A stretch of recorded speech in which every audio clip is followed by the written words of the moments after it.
Hello there, Riderflex Nation. Steve Urban here with more career advice and job interviewing tips for you. And as a quick reminder, if you enjoy our podcast, please remember to subscribe to our channel and like the episodes. Some advice on what you carry into the interview. And I'm talking about your resume portfolio.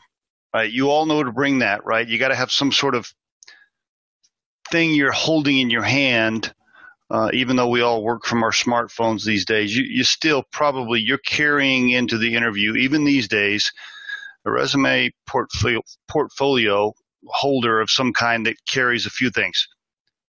A notepad, number one, for you to take notes. Because if you take notes, that means you're interested, you care, you're listening to what the interviewer is saying. It shows that you have passion around the job. So you definitely want to have a notepad and you want to take notes during the interview. The other thing this portfolio has in it is a copy of your resume. In fact, probably several copies of your resume, depending on how many people are going to be interviewing you. And trust me, you never really know what that number is going to be. They may tell you, you may be scheduled with one person, but you may end up visiting with 4 or 5. So have several copies of your resume with you.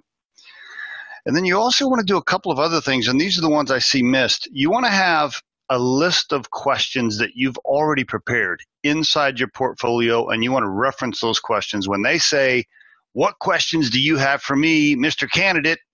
you want to reference your questions. And yes, it's okay to open up your notebook there and look at your questions. You don't have to have them memorized. And in fact, if you've prepared questions ahead of time, it will show your passion around the company and wanting the job. And then last but not least, I also would recommend that you have printed out there a list for yourself to reference of key things that you want to make darn sure that you share during the interview process. Because inevitably, they may not ask you the questions that you prepared for. Maybe there's specific things you're thinking, oh gosh, I got to make sure I get this out, or I got to make sure I get that out, or I got to tell them about this accomplishment or that accomplishment or this skill set. And they may not ask a question for you to do that.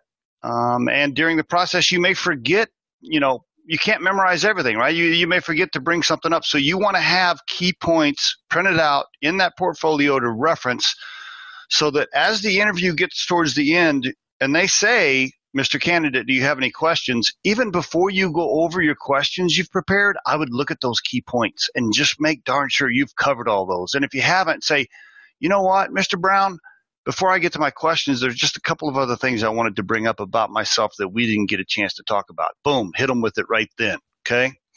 So just to summarize, you're carrying in the resume portfolio. It has a notepad to take notes.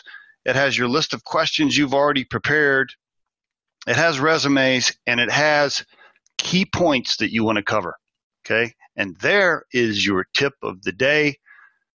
We truly hope you find our material helpful and entertaining.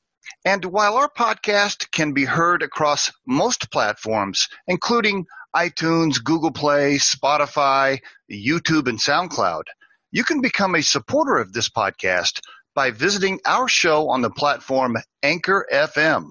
That's anchor.fm/Riderflex.